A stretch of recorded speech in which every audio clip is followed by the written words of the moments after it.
বিসমিল্লাহির রহমানির রহিম। আজকের এই তাফসীরুল কোরআন মাহফিলে উপস্থিত সম্মানিত সভাপতি, বক্তা, অতিথিবৃন্দ এবং আমার সামনে আপনারা যারা বসে শুনছেন, সভাপতি আমার সশস্ত্র সালাম, আসসালামু আলাইকুম। আসলে কথা বলার মতো মানুষেরও খুব একটা লোকজনও নাই, তা আমি খুব বেশি বক্তব্য রাখবো না।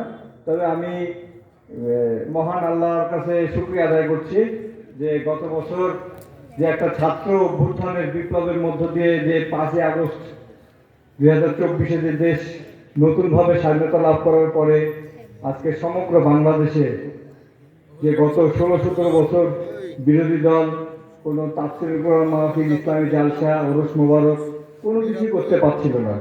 তো তারপরে একটা নতুন সরকার আসার পরে যে